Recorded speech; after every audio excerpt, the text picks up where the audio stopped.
my key core constituency, movie stars.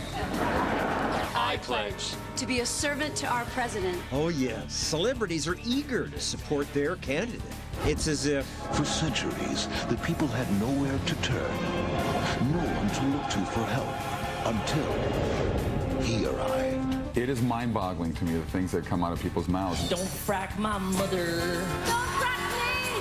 Don't frack me! Some celebrities say socialism will fix everything. Socialist egalitarian system.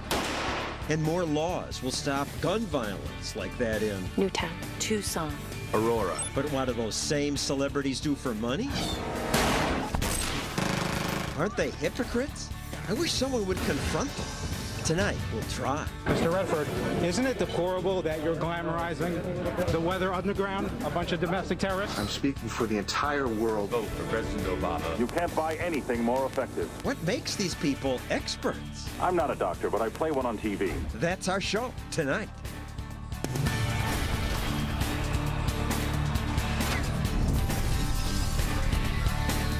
And now, John Stossel.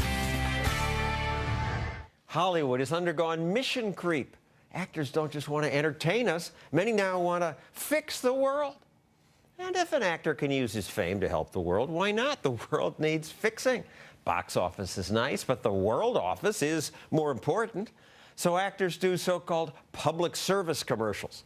After Yasser Arafat died, Richard Gere did this Get Out the Vote video for an advocacy group, which ran it in Gaza and the West Bank, or Palestine, as leftists call it. Hi, I'm Richard Gere, and I'm speaking for the entire world.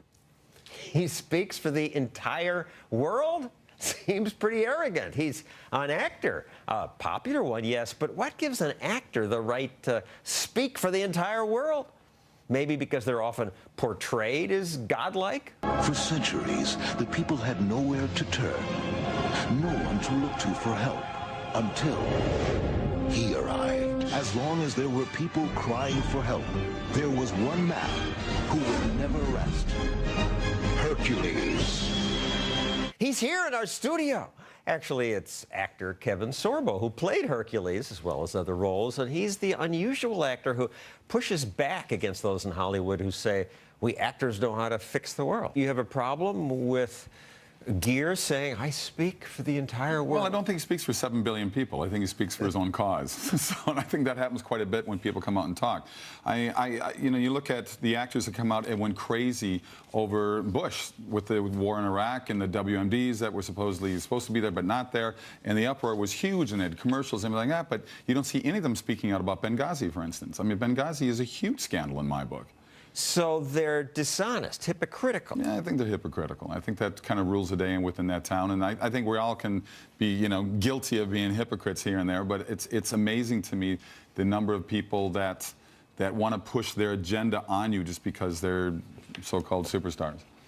And in Hollywood, they're always talking about tolerance. Mm-hmm. But they don't have tolerance for anybody that doesn't agree with them. And it's, as the freedom of speech goes as well, they will push freedom of speech and scream for it until they die. But if you disagree with what they say, they don't want to give you that same freedom of speech. And to me, it's like, be open to this. Look, I'm a true independent. I voted for Reagan. I voted for Clinton. I vote for, I honestly think, who's the best person running, period. But just saying I'm an independent in Hollywood is enough to make me lose work within that city.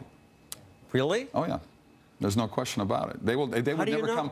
Oh, it's come back to me. Trust me, it's come back to me. And I've been on sets where I get tired of people's opinions, and I don't get angry about it. I'll just point out where I think my viewpoint is going to be different than theirs.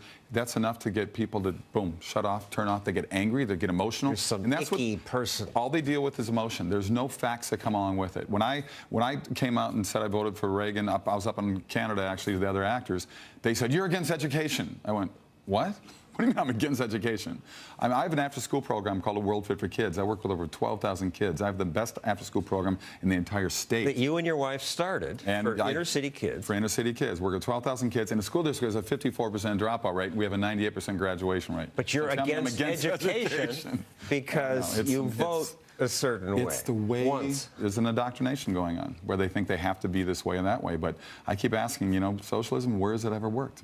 In Hollywood, they don't have to worry about Obamacare. They can do all the messaging and promote it, but they don't care. That doesn't affect them. Probably the biggest cause in Hollywood is saving the earth, you know, climate change and all that. And here's a commercial done by a very fine actor, Harrison Ford. When rainforests get slashed and burned, it releases tons of carbon into the air we breathe. It changes our climate. It hurts. Every bit of rainforest that gets ripped out over there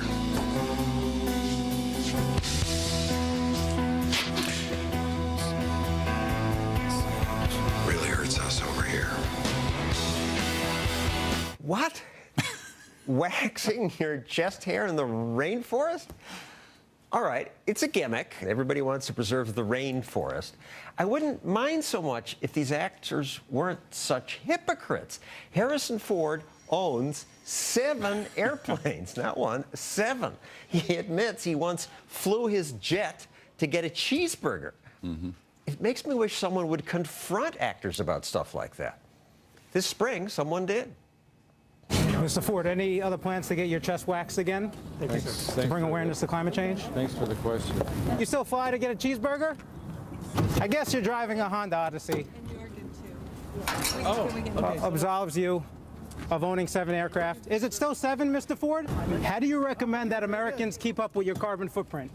The man asking those questions was Jason Matera, author of the bestseller Hollywood Hypocrites.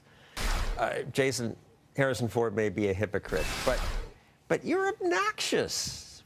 You're rude. Oh, John, I learned from the best. I followed your career at 2020, confronting people who were duplicitous but and I was hypocrites. confronting crooks and thieves. This is just a poor actor who's expressing his opinion. Who has a lot of sway, especially with young people. I mean, unfortunately, whether you like it or not, young people take their cues from celebrities, and being hip and cool means being in favor of these conservationist policies that Harrison Ford strangely got his chest waxed over.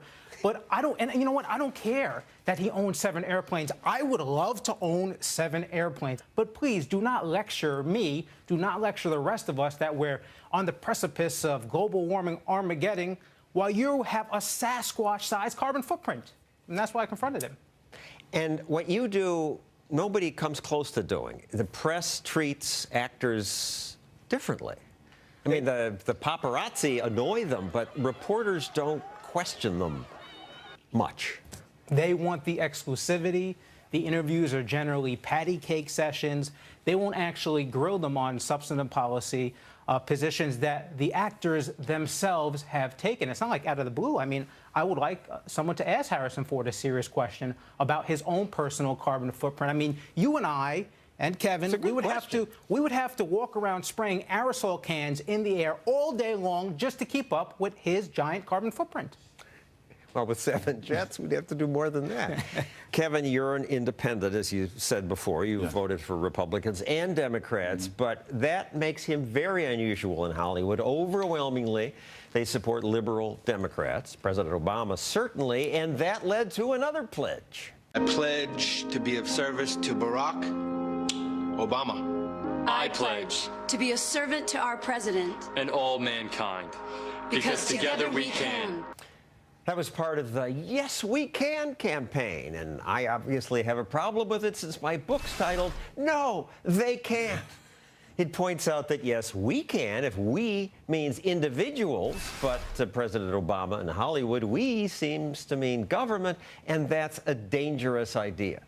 And, Kevin, you're just not allowed to say things like that in Hollywood. You're not allowed to disagree with Hollywood, is what it really comes down to. It is mind-boggling to me, the things that come out of people's mouths and the way they promote and they push and they push and they push. And everything that they push for really doesn't have effect on them as per se. Because I've golfed with some of the big names, and I've told them, I said, you can afford to be a socialist. You're worth $100 million. And they sit there and push. You said that to George Clooney. I said that to a few people out there. So it's George Clooney says, yeah, raise taxes on the rich people. It's weird. They'll drive the Prius to the Emmys or something like that, but they've got the private airplane. They've got the, and I don't begrudge people that. You know, I wish I had more. I wish I had a private airplane. Lots of celebrities advocate raising taxes on the rich to help the poor. Yet over the years, I've noticed that well-connected celebrities are quick to use obscure tax dodges. And here are 2 examples. Bon Jovi who owns acres of land in New Jersey but pays only $100 in state property tax. Because he raises honeybees, he qualifies for a honeybee subsidy. Bruce Springsteen owns hundreds of acres of land but pays little tax on it because an organic farmer works his land. His poorer neighbors pay more. I'm not against anyone trying to lower their tax burden, but if you're Bon Jovi and you're Bruce Springsteen and you have not only publicly supported President Obama and campaigned for him and held rallies for him, but have decried tax cuts for the rich and have said, oh, they're robbing these poverty programs and the social contract with America is being destroyed, the middle class is harmed, and then you go and rob these very anti-poverty programs by calling yourself a farmer? I mean, come on. That's the type of hypocrisy that is frustrating to see, and why I wrote the book and are calling out these people on their duplicity. One final example. Some of the more activist left are so eager to promote anti-capitalists, they even glamorize people like Bill Ayers. His group, the Weather Underground, killed people and bombed buildings. Years later, President Obama held a fundraiser in Ayers' living room. So, sure enough, this year, Robert Redford came out with a movie based on the Weather Underground. In this clip, the terrorists are on the run. I don't think he's running away. I think he's trying to clear his name. Our government was murdering millions. We never betrayed each other, any of us, over all these years. Got him. You have a full green light. What are you willing to take a risk for? I saw an interview with him about this movie, Redford, about this movie, and he is behind 100%. He promoted it. He said it was good, it was a good thing, and that's just sad to me. What kind of statement is that saying, to sit there and promote somebody that was blowing up buildings and, you know, potentially hurting millions or hundreds of people? And I don't know, it's screwed up. It's so screwed up. It's sad to see what's going on. It's strange to me. Though I give him credit, he invited me to Sundance to talk about my books, and he seems to have a somewhat. Well, he didn't talk to me when I was there, but he was there. But he allowed a sliver of the open debate. A sliver. Sundance. They give you a sliver, but they don't give you the full boat. That's for sure. It did make me wish that somebody would confront Robert Redford about this. Mr. Redford, isn't it deplorable that you're glamorizing the Weather Underground, a bunch of domestic terrorists? Are you going to make a movie about the Boston bombers next? The Boston bombers. So did Redford never responded? No, his entourage surrounded me, and they wouldn't let me get up close. But I think this goes beyond hypocrisy. There's just a human decency factor. It's one thing to make a movie about the Weather Underground terrorists. It's another thing, in the words of Variety, to romanticize it and make it heartfelt. We're talking about a bank robbery that resulted in the murder of 2 police officers and a security guard, and now Robert Redford is going to go make a movie that is essentially one big tribute to this. It's remarkably deplorable, even by Hollywood standards. Jason, thank you. Kevin, thank you. If you'd like to keep this conversation going, please go on Facebook or Twitter and use that hashtag over here, Hollywood, and to let people know what you think. I'd like to know what you think. Coming up, more celebrity hypocrisy.